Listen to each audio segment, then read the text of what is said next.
Our next speaker is Abhirup Ghosh. So Abhirup, besides being one of the responsible persons organizing this event, is a senior research associate at the Mobile System Research Laboratory at the Department of Computer Science and Technology in the University of Cambridge. He will soon start as assistant professor at the School of Computer Science in the University of Birmingham, and his primary research interests are in machine learning for health application and distributed machine learning. And today he will talk about early diagnosis of Alzheimer's using outdoor mobility. Thank you. Thank you for all coming here, and thank you for the introduction, Sophia. Today we will talk about early diagnosis of Alzheimer's disease using outdoor mobility data. Now, Alzheimer's is widespread in the population, in the world.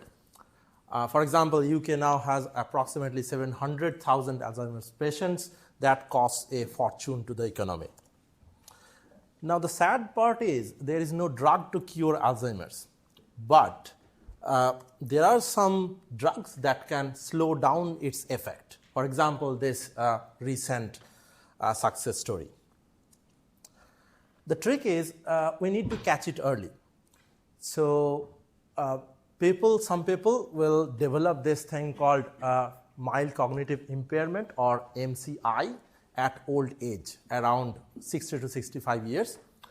At this stage, people can do their daily activities independently, but they cannot do, they have significant cognitive decline. So at this stage, people generally go to doctors or GPs, and there they can do different tests to find out whether they will have Alzheimer's in future, in about 5 years, or they can also remain stable and improve.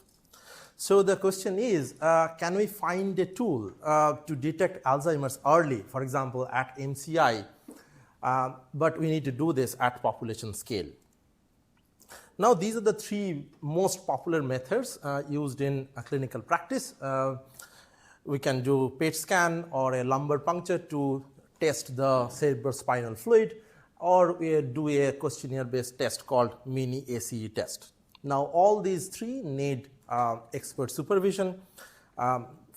Especially the first two are invasive, and these are costly methods, and they can be done only in specialized laboratories. So they cannot scale to population. Now, one interesting thing about Alzheimer's is that it damages our navigation center of the brain quite early. And virtual reality-based tests can capture this thing. For example, in this paper, they have used a virtual reality system like this one, this headset thing. And they have given the task to the participants that you need to find these waypoints and then come back at the same waypoint. This is called path integration test. But as you can see, these headsets and etc., this is a heavy infrastructure, and it needs experts. So this also doesn't scale to population. Also, the tasks here and the tasks that are explored in the literature do not have anything to do with everyday life, which is very crucial for Alzheimer's. So our goal is to use everyday navigation data using passive location sensing from smart end devices like phones or wearables. Why we care about these devices? In this particular case, especially because they easily scale to population. They are basically used by almost everyone. And they also can capture our daily activities because we also carry them almost always. So in this direction, we have kind of a pilot study published last year along with collaborators from University of East Anglia, UCL, and ourselves. So we got this data from our collaborators, so they have collected it. This data had 33 participants, all at MCI stage. And they were given this isolated GPS tracker devices. They can track the location at a very finer scale. The participants were tracked for 15 days, and we also knew their mini ACE test results, so we knew that who will develop Alzheimer's and who will not. And these are the two trajectories from two participants in that data set. Now, there are several challenges in this task. For example, the data collection was challenging. Now the recruitment is hard and the data is privacy invasive, but these parts were dealt with by our collaborators. And the classification is also challenging, especially because the classification signal is weak when the patients were accompanied by their carers. And we need this out-of-band information to know these intervals.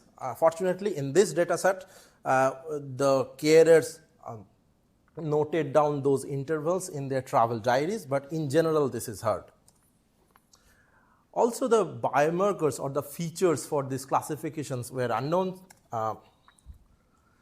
So at the first step, we extract something called that we call as returning segments, where participants went somewhere and then came back at the same place in a very short while, like 1 to 20 minutes. Now, this kind of navigation patterns is interesting for Alzheimer's because this is driven by a part of our brain called entorhinal cortex in our hippocampal area, which is affected by Alzheimer's quite early.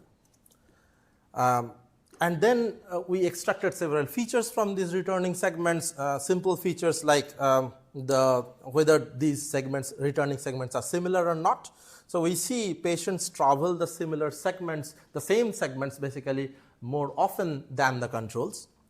And patients also explore less, especially characterized by the entropy of the spatial distribution of these returning segments. Now we have some more features like these ones, and we threw them at a logistic regression, a simple classifier, and we got these specificity and sensitivity. Now these exact numbers are not important because the data volume is low. Now here we discarded all the parts of the trajectories that were produced when the patients were accompanied. So this is kind of a cleaner analysis of the signal.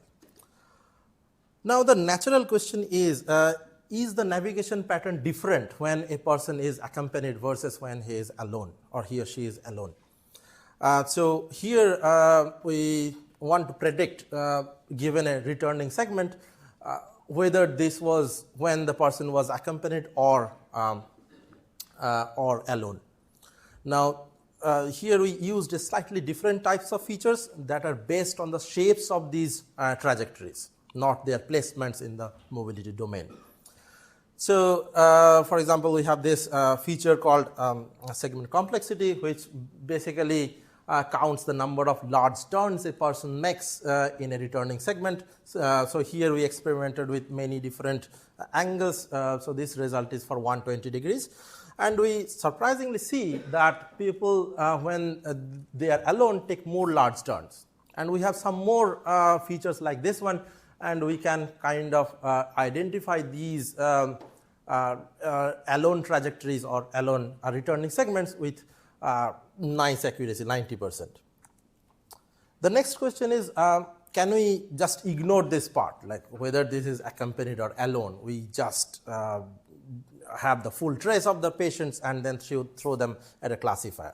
So here we use something called cognitive graph. Our hypothesis is that carers do not influence the long-term mobility decisions, but they help in short-term navigations. So we use this concept called cognitive graph. This is from neurological studies where they discovered that we, the human, navigate using a cognitive graph model in our brain. So how do we construct this? So suppose we have this trajectory and we lay a grid on the mobility domain, and then we put nodes on the cells where the person spent a particular or beyond a certain amount of time, and then we connect the nodes using the sequence of their visits, and we get a graph like this one. And then we extract simple features like number of nodes, centrality measures, etc., and we throw them at a simple classifier, logistic regression. We get these numbers. Now these numbers are of course lower than the ones we saw a couple of slides back. This is obvious because here the signal is weak because it also has the thing with the accompanied portion. But of course this is a harder problem. Now in this application, the the obvious question is user privacy, as Cecilia was mentioning in her talk. So this is because navigation data is very privacy sensitive. So our idea is to train a classifier model based on aggregated data captured from these people with consents, and then deploy this model in the wild for on-device inference. So this is in a way private for the people in the wild because they do not have to send anything back to our server. And we also found that our this processing pipeline is suitable to run on device. For example, it takes around 6 minutes to analyze 15 days of trajectories, and the CPU and the memory and this energy overload is very insignificant. So here the problem is the participants with consents do not have any privacy because they have to send anything to like everything to us.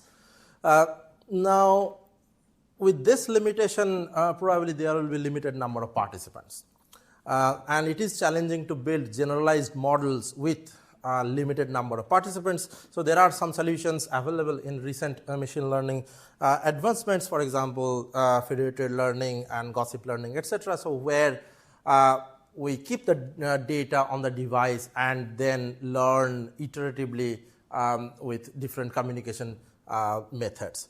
I will not go in detail, but this is one of my other research interests. So to conclude, we have seen that the everyday mobility is promising to detect Alzheimer's early, for example, at MCI stage. And then there is a significant difference between the mobility patterns when a person is alone versus when he or she is accompanied. And of course, this is kind of a beginning. So we need to study a larger population for a longer duration.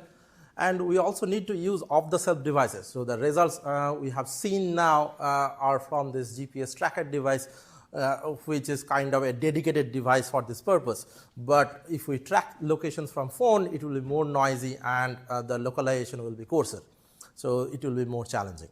And of course, we need to study other sensing modalities other than navigation like sleep, communication, etc. Thank you.